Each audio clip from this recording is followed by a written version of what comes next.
ਵਾਹਿਗੁਰੂ ਜੀ ਕਾ ਖਾਲਸਾ ਵਾਹਿਗੁਰੂ ਜੀ ਕੀ ਫਤਿਹ. Waheguru ji. Thank you for joining us. I'm Vindipal Singh. I'm joined today by Jasveer Singh from the Sikh Press Association. And today we'll be doing our best to provide you with an update on a couple of topics, starting firstly with the Kisan protests. So Jasveer Singh, you've been covering this quite a lot, in quite depth. From my understanding, the latest is that there was a meeting yesterday between the cabinet, some of the cabinet ministers, and the agricultural union leaders. And as I understand it, that was an inconclusive meeting. Um,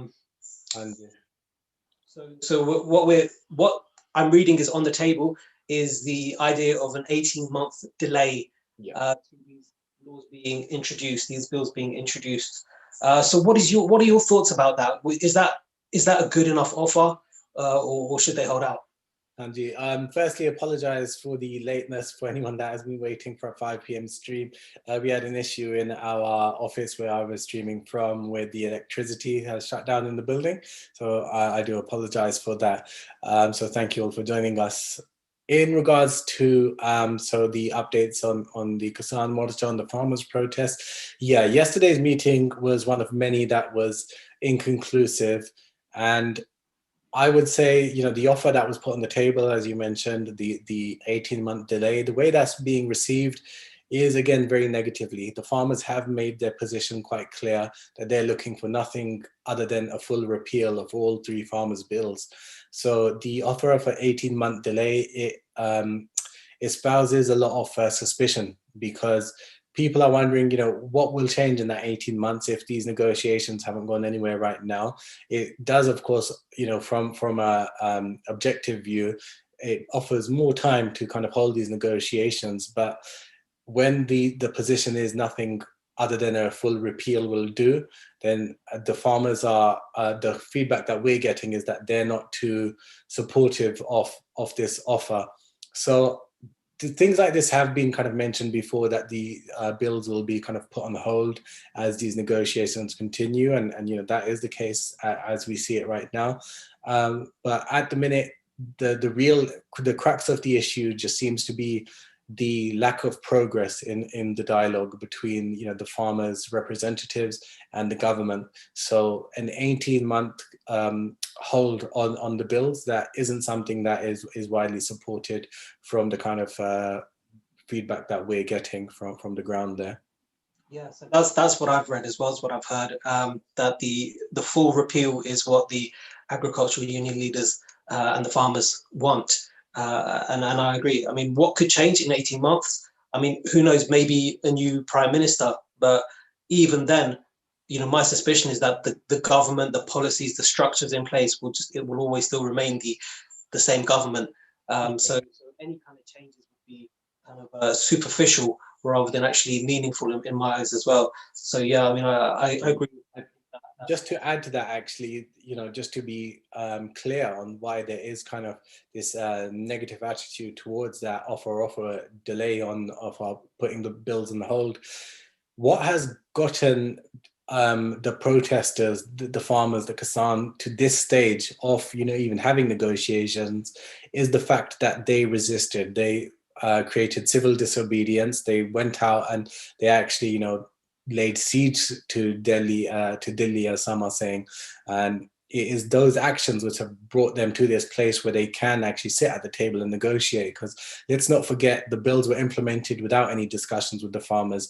Now the thought is, within those 18 months, aside from kind of giving an opportunity to negotiate, it actually gives an opportunity for the government, for the authorities, to be better prepared to counter that resistance. Before this, they were putting kind of during the march to Delhi, they were putting up roadblocks, they were digging up parts of the roads and the pathways towards Delhi. They'll be even better prepared this time. So if something is put forward, whether it be a different set of bills, whether it just be, actually we've decided not to change our minds at all and the bills will be implemented, any resistance, any kind of disobedience from the protesters, from the farmers, they'll be better prepared for it, and therefore they'll be able to force these bills onto the farmers. And that's the worry, and that's why there's pretty much a kind of consensus decision, sorry, to reject this offer for putting the bills on hold for 18 months. Yeah, absolutely. I mean, we haven't seen a protest of this size. Certainly in recent history, this has actually really caught the imagination of the people of India as well. 250 million people on one day on strike. That kind of momentum, that kind of force, that kind of power. Really shows what this movement is about. And so you have to repeat exactly. So yeah, definitely. Also, though, I mean, I have been hearing that there's been a number of deaths among the. That was the next thing. Yeah, that was definitely important to bring up, and arguably the most important thing is the ongoing, as many are calling it, the shahidi of these farmers that are dying in the efforts to take a stand to resist against these kind of new bills and make a stand for the community, for the people, for the farmers, for the people of Punjab, and for the people, all of the people of India. The latest toll that I saw, I'm not sure if you've seen anything different, but numbers of 130 now. Up to 130. So the last time we did an official update on our website, I think the number was, 77. And now, we're seeing that increase by kind of, nearly double. This is a worrying, increase. This is a worrying issue of the farmers' protest, that we are seeing increasing deaths. We're seeing journalists on the ground every day seemingly saying, 2 more deaths here, 3 more deaths here, this person from this village, this person from another village. And this is a very important side effect of what is going on, that we need to remember. There are lives that are literally being given for this cause. So the will of the farmers, we need to understand they are literally giving their lives for this, and the farmers that are still there, they are aware that they could potentially have to give their life for this. And one of the most recent conversations I had via somebody who's got a family member there on the ground was them relaying that their family member said they are willing to die for this cause, and they actually feel like they might actually pass away during these efforts. So that's an important thing to remember, is the ever increasing death toll in this situation. Yeah, and as you say, the conditions that the protesters are staying in is causing a lot of it's causing deaths by cold, by pneumonia, heart attacks. Just the cold conditions are causing that. But what we're talking about, these that are being given, and there's we reported on an article recently that was written by the Supreme Court judge, former Supreme Court judge, Mr. Justice Kachu, and he wrote that he warned that on the 26th of January, which is when India celebrates its Republic Day, that this is like a national holiday. It's a big festival, and the protesters going into Delhi on that day, given the track record of India, could face violent, police brutality, even gunshots from the authorities. So the 26th of January is a day that we're quite concerned about in that respect. Was there anything you wanted to add onto that situation and what we have seen from the Indian government in the past and what we could expect to see from them? I mean, firstly, you mentioned the Supreme Court, and I think it's important. One of the most important updates, or almost kind of standout updates, if not important, was the act of the Supreme Court in attempting to implement a committee to oversee and analyze the position of the farmers. I think it's approximately a week ago now that this happened, and was it a week and a half, 2 weeks ago? Either way, the Supreme Court, what they did was they said they had taken into account petitions that were put to them to look into this issue of the farmers' protests. And in response to these petitions, they had suggested that that we would put forward a 4-man committee that would oversee these the farmers' protests, and they could kind of help give a decision which could be used to say, this is what should happen next. Now, the thing with that was the 4-man committee was well known to be comprised of people that were very vocal and open about the fact that they supported the bills, and they were already speaking against the farmers and saying that these farmers are basically acting out of ignorance. They don't quite understand the laws, and therefore, you know, that's why these protests are going on. But they were actually supportive of the bills. Now, that showed clear bias from the Supreme Court. It showed that there was an intention to kind of just override the position of the farmers simply by, you know, I guess it's by using the process of the legal system and the faith that people have in it and the validity that it has to say that, you know, this is a fair way to look into it. But that committee was, again, unanimously rejected as overseers of the issue by the farmers. And, you know, that I don't think their position is going to have much impact on the situation. Now, you mentioned the 26th. The 26th is definitely a very important day because the farmers, they're planning a tractor rally, which is, depending on what you read, is going to either go through Delhi or around Delhi. And in doing so, they're going to be directly clashing with potentially Republic Day celebrations. It is India's Republic Day on the 26th, which is a day of kind of celebration of the implementation of the Constitution of India, and India being a kind of standalone republic. And it's a day which is often widely celebrated in places, you know, the capital, Delhi, and across India. A lot of nationalist type, you know, patriots, if you will, of India as a whole entity will always be looking to celebrate. And anyone that is on that day speaking against the Indian government, which, you know, to them might seem speaking against India itself, they will be upset about that, especially the fact that it's happening on the very same day. And with that in mind, there have been messages from the police, from authorities asking the farmers, you know, you shouldn't do this, you can't do this. But the farmers, they said about a month ago that they would do this if there was no progress in the negotiations between them and the state. And there hasn't been any progress. So therefore they have to act upon their word, and they are preparing to act upon their word because there's trucks that are bringing in tractors that will be used for this rally. The farmers are prepared. And again, I have had secondhand conversations with people that have family members there that have said they're very well aware of the possibility of police brutality on the day, and they're willing to basically face it to stand by their word and to remain kind of strong in the cause. So it's an important day. Everyone should definitely keep their eyes focused on the situation in India on the 26th. I would say that I've seen a really positive reaction across the world from the Sikh diaspora in organizing a lot of different kind of events, rallies, even here in the UK where there's lockdown.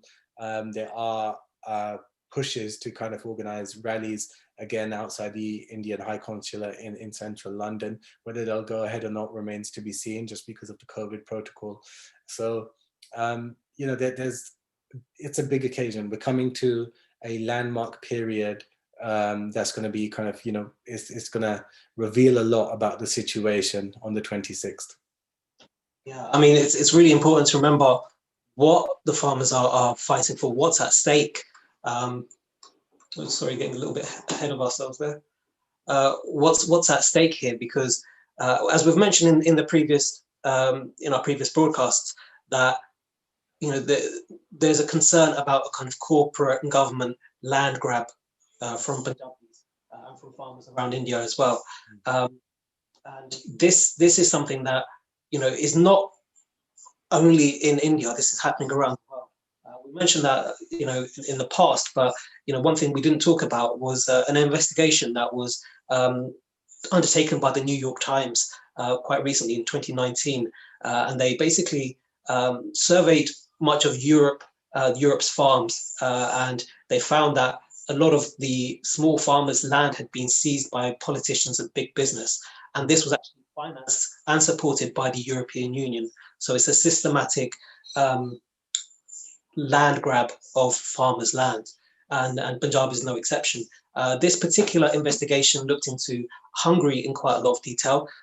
Viktor Orban, who's the Prime Minister there, had auctioned off thousands of acres of state land to his own family members and close associates. So they're kind of establishing an oligarchy, and that mimics what we're seeing in India with Modi and Ambani, Adani. It's a very similar, pattern that we're seeing. And the EU actually pays $65 billion per year in farm subsidies. And this is intended to support the farmers, but instead, a lot of that, the majority of that goes to big business, goes to these oligarchs. And this is not just in Hungary. That was where, the New York Times focused on, but it was also the Czech Republic as well. And they found out that the prime minister there was doing similar thing, giving, collecting millions of dollars of subsidies for himself as well. And that there's like a mafia style in their investigations. They found a mafia style of working within the big businesses in Slovakia and Bulgaria as well. Elsewhere in the United States, we've seen this week Bill Gates being named as the person who owns the most agricultural land in the whole of America. And I think that sets a very dangerous precedent when you've got so much land, agricultural land, that's our food supply in the hands of so few. And so like it's very clear to see the parallels there. Most definitely. And I think a big part of this as well, which is really inflamed the kind of movement within the Punjabi Sikh community, is that there has always been this notion, because farming is a big part of the community, that having your own land as a family, as like a small group, a small collective, is a very important thing. And it was always a very a thing which kind of people had a lot of pride in, and they had a lot of value for that life. And it was always thought of as if somebody has to kind of sell off their land, then that just must mean that they're in a really bad situation, because that land is something tangible here for my people, for my community, for my family, that we can live off. And that is the culture that is also, I'm sure, in other parts of the world, which is kind of being erased here. Those same people that are used to living off their own land are now being reduced to laborers of land that they don't own anymore. So instead, they're turning these people that from landowners and farmers into just laborers and a workforce that essentially work for corporations. And that's the danger here that a lot of the farmers are speaking about. And hopefully in the coming weeks, we're going to be able to kind of ask these kind of questions directly to some farmers, because we have got some contacts there that might be able to give us back some direct feedback. And when we're asking these questions towards farmers about how do you feel about, what would these laws actually do to you? Because these are conversations which I've had, but it'd be great to hear it from the farmers' mouths, because that is the key concern here, is just this piece of land which is provided for generations of a family is no longer going to be in our power. So if you're a workforce, what does that mean? You can be sacked, you can be moved on, you can be replaced. So that's the concern here. Absolutely. Something kind of along the same sort of, we've mentioned it in the past, is Khalsa Aid. They've been kind of very supportive of the farmers' protests. They have been nominated for a Nobel Peace Prize. Here we see Ravi Singh. I'm sure pretty much everybody watching is familiar with Khalsa Aid and with Ravi Singh. They're a charity, a humanitarian charity based here in Slough, and they've got international presence. They do a lot of work wherever they. Sorry, 1 second. I'm just going to have to get a charger for my laptop. It's already gone down. Just give me 1 second. So we do apologise for the technical difficulties today. As just Singh mentioned earlier, we've also got we've had a power outage in the office today, so hence the late start today. So we apologise for the technical difficulties. I do apologise. Thank you. We'll get straight back to it. So yeah. Sorry, do continue. Sure. So we're talking about Ravi Singh and the work that Khalsa Aid do around the world. They've been in Syria, in Haiti, in all over Punjab, all over the world, helping victims of natural disasters, of wars and famines, and doing a lot of great humanitarian work. But recently, Ravi Singh was smeared by the Indian media for alleged links to terrorist groups. But nonetheless, he has been actually nominated, or at least Khalsa Aid has been nominated for a Nobel Peace Prize. So it's a very interesting dynamic. On the one hand, Ravi Singh is being credited by the Nobel Peace Prize Committee, and on the other hand, the Indian media is tarnishing his reputation, trying to say that he's a the Khalsa Aid is a front for a terrorist organization. And since the last time we spoke about this, there was actually some coverage from Z News as well. And I watched that with quite a lot of interest. I wanted to see what did they have on Ravi Singh? What is the evidence that they've got? And it's the fact that he said that Sanjanel Singh Ji was like a positive figure in the community. That's all they've got. And if you ask the majority of Sikhs, everybody, believes that. Everybody firmly believes in the work that Sanjanel Singh Ji did, in terms of the work in terms of getting people into Sikhi, people who actually read Barton and Shak Amrit and live a Sikhi Gurmat lifestyle. But also the political work, the Anandpur Mata, the resolution put forward to create, just very basic human rights, just freedom to speak your own language in your own country. These kind of very basic things. And because of that, he's being smeared by the Indian government. And it just really shows you how much the Indian media lack credibility, for them to be smearing somebody who the Nobel. I'm not saying that the Nobel Committee is the epitome of credibility, but it's a very well respected award, and Ravi Singh is a very well respected person who's being acknowledged on an international scale for the great work that he's doing. Definitely. And I mean, to put it into context about what you said about Sant Janel Singh Khalsa Bhindranwala, firstly is that, he's referred to as a saint. He's viewed as a saint within the Sikh community. Now, that doesn't mean that, every single person that defines themselves as Sikh, and, there's a lot of people that are other Indians, for example, that portray him in a negative light, and they call him a terrorist. But within the Sikh community, again, to put it into context, so many Gurdwaras have Santji's picture up. Every single Nagar Kirtan you go to will usually, I would say 99 times out of 100, have some sort of homage being paid to Sant Janel Singh.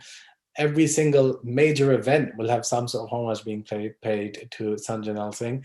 The Akal Takht, the supreme seat of authority, the supreme body of the Sikh community, named him as the person of the century, I believe, as the millennium passed, so 20 odd years ago.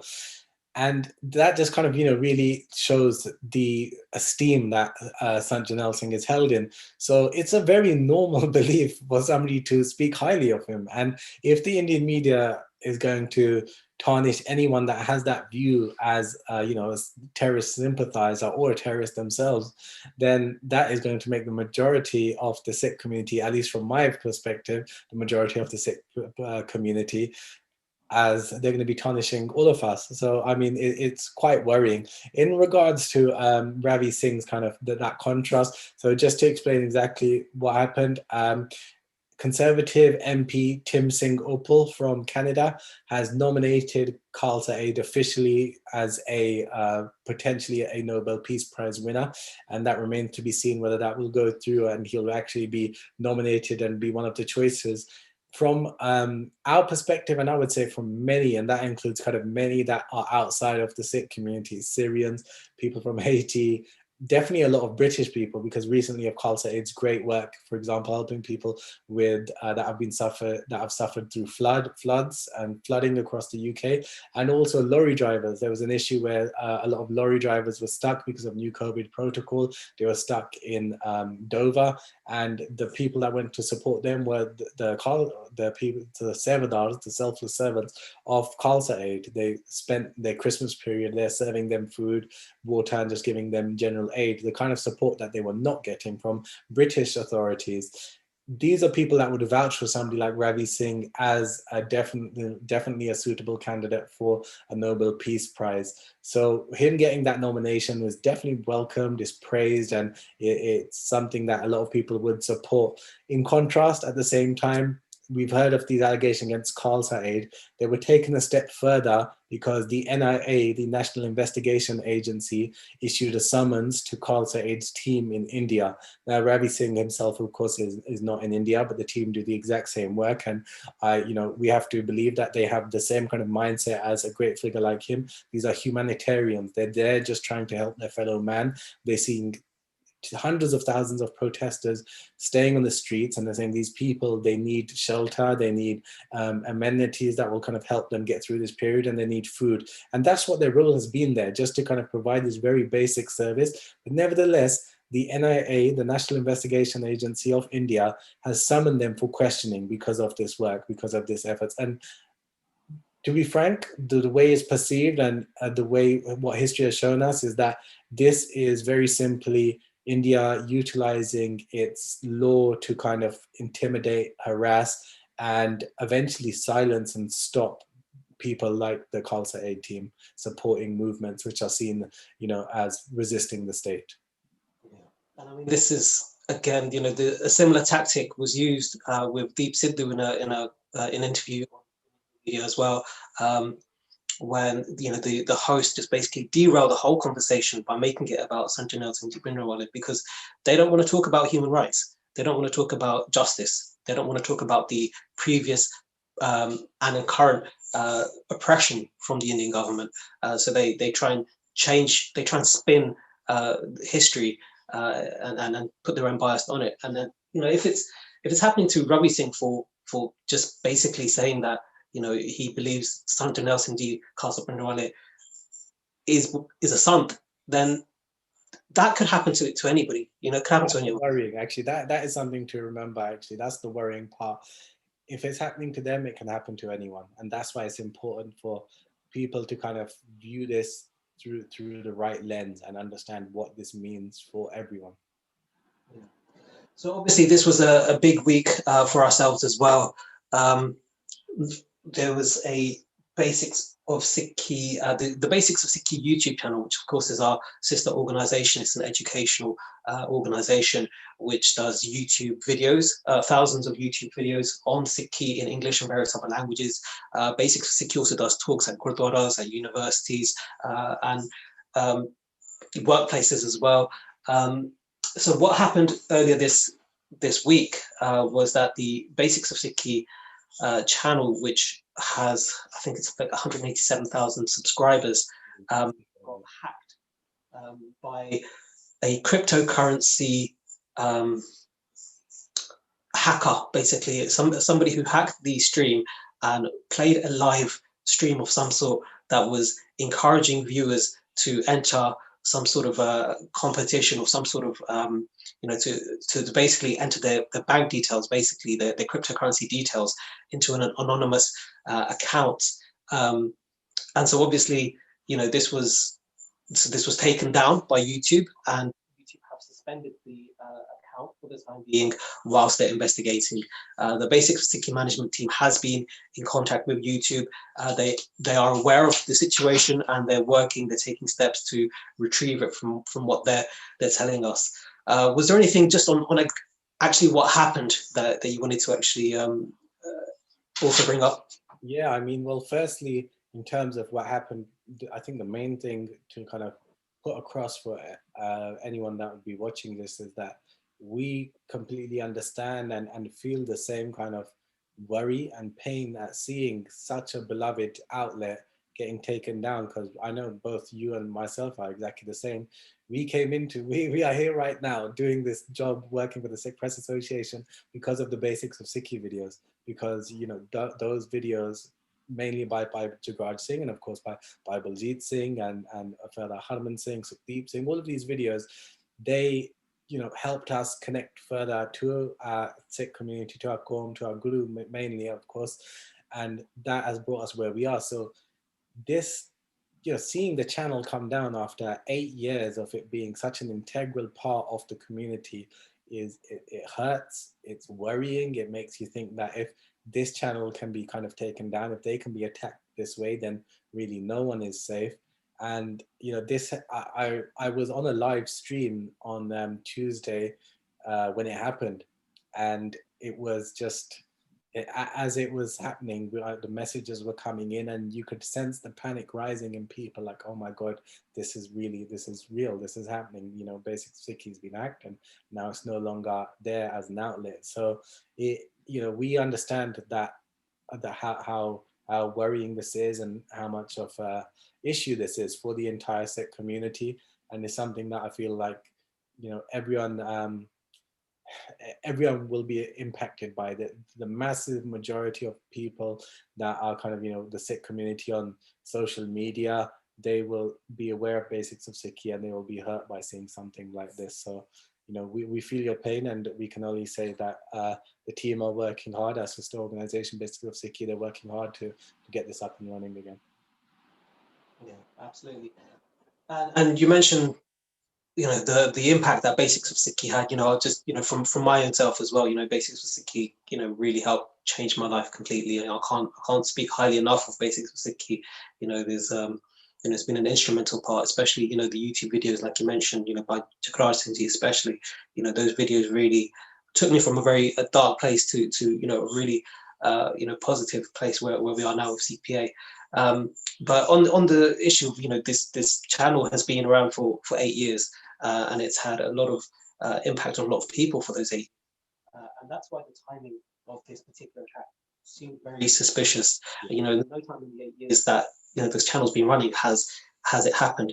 You know, this kind of hack, and you know, to happen in the midst of, you know, what we were just discussing earlier, the Kassan protests, you know, being at such a critical point, and also, you know, it was Tuesday night, but if I'm not mistaken, I think in India it was at least approaching, if not already, Wednesday morning, which of course was the day we celebrate the Prakash, which is the coming to this world of the anniversary of that of Sri Guru Gobind Singh Ji Maharaj, the 10th Guru of the 6th. So it happened on a Gurpurab, you know, which is a very special day for us, and it happened during the midst of, you know, the biggest protest in the world ever. You know, so it seems very, very suspicious. You know, these kind of attacks do happen on YouTube channels. You know, we have seen it happen with these cryptocurrency merchants, you know, basically scamming and hacking YouTube channels and users. But the timing of this one is what really kind of makes me wonder about this. Like, you know, exactly. I'm sure everybody's got their suspicions about who they think might be behind this, but at this stage, it's still speculation.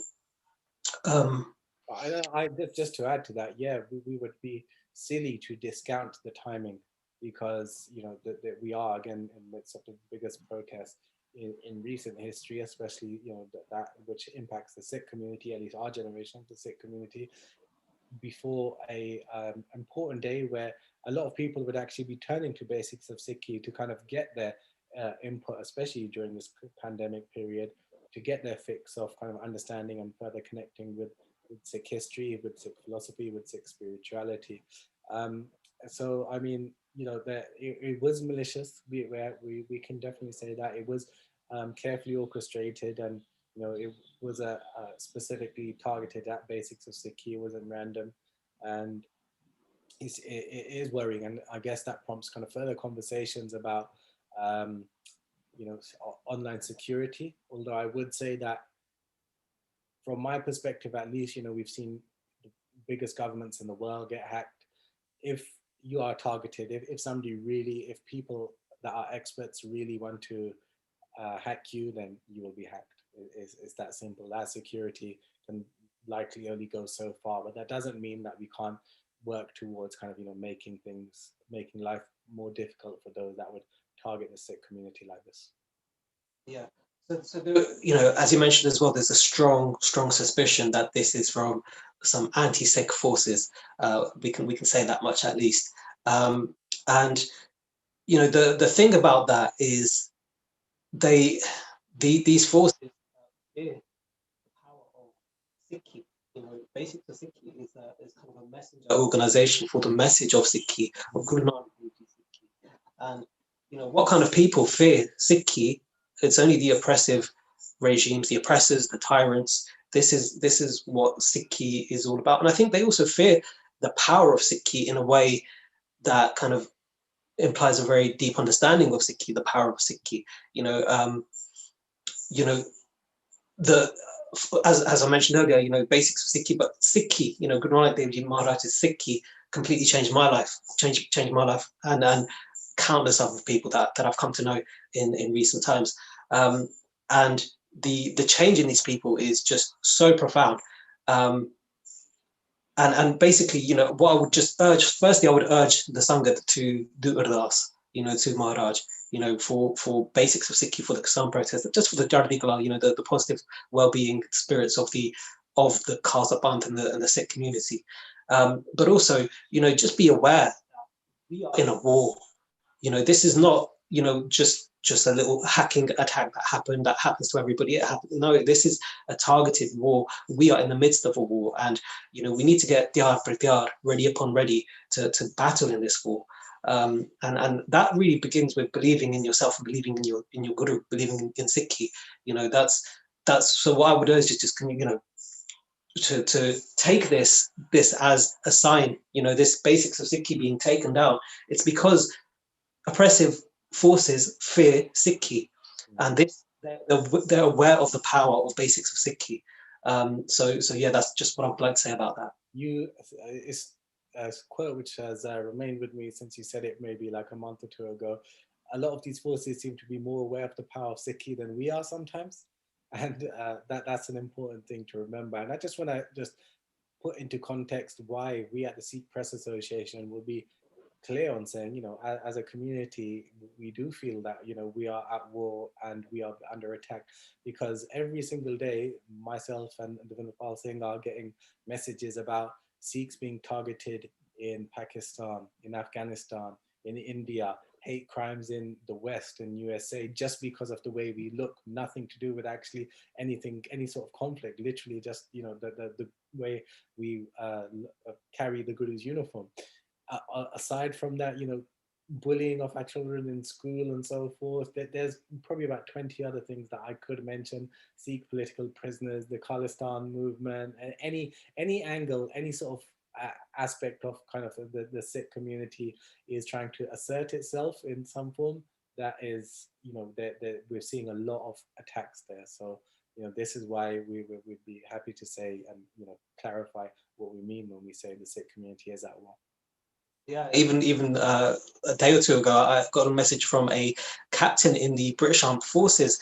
He was telling me that his dad had basically gone out to collect the post from the post box, and a neighbor or somebody who was walking by made a racially charged abusive comment to him. And this is a British Army officer, and it's happening to his own dad. And we had a chat about that and how it feels to be living like this, like no matter where we are, whether it's India, Canada, Malaysia, UK, Australia, we are treated as different as outsiders, and that's something that we have been working towards and towards rectifying. And Basics of Sikhi has been really great at spreading awareness of Sikhi and what we stand for and our beliefs.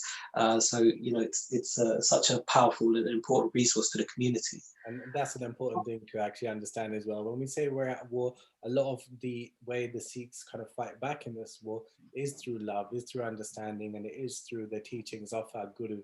And there's many folds to those teachings, and I'm sure that they'll all come to play as these issues continue. Yeah, and the content, from Basics of Sikhi at the moment is the YouTube channel is suspended, but the content is still coming out on platforms such as Instagram, IGTV, and Facebook, and ourselves at Sikh PA. We are also continuing with, trying to continue that work in our own way as well. We've got 2 events coming up, one of our own and one by an external organization that this weekend on Saturday and Sunday that we are really hoping can help you connect to Sikhi as well. The first being tomorrow's Saturday 23rd at 4 p.m. UK time. I'll be sitting down with 4 young Sikhs who have come into Sikhi during this COVID pandemic. And they've taken steps, whether it's receiving Amrit, being blessed with Amrit, or whether it's starting to keep their gagars, or various different stages in their journey. But they've all felt that they've gone through a meaningful step or journey towards Sikhi during this time. So that will be very interesting, and hopefully it might inspire some of our viewers as well to take those steps as well. And one way to take those steps as well is the Mata Sahib Deva Sikya workshops, which is going to be happening the following day on Sunday, 24th of January. And in UK time, there will be a session at 10:30 for 5 to 10-year-olds, 11:30 for 11 to 15-year-olds, and one for adults, 16 years and over, at 1 p.m. UK time. And this is a series of workshops about Maharaj Sri Guru Gobind Singh Ji Maharaj's time in coming to this world. So it's led by a Sevadar called Ishmeet Gaur. We've featured her quite a lot in our work previously, so hopefully our viewers are quite familiar with her. And she will be discussing the Ittihas, the Patna, which is the place where Guru Gobind Singh Ji Maharaj spent their childhood, their previous form as Dush Daman, and some Ittihas about Maharaj's childhood as well. So that's definitely one worth viewing and tuning into on Sunday as well. You can find details of those events on our social media, so do check them out. You'll also see details part of a talk with the BOSS, British Organisation of Sikh Students, on Sunday. There's a BOSS conference. We'll be sharing details of that event where I'll be speaking alongside the likes of Ravi Singh and Harvinder Singh from Nojwani on Sunday morning to afternoon. So just look out for those on our social media, and that's at SikhPA on Twitter, Instagram, and SikhPA, the Sikh Press Association, on Facebook. Yeah, so 3 events for you all to tune into. Thank you very much for your time. Thank you for watching, and we'll see you at the next one. Apologies. Bye.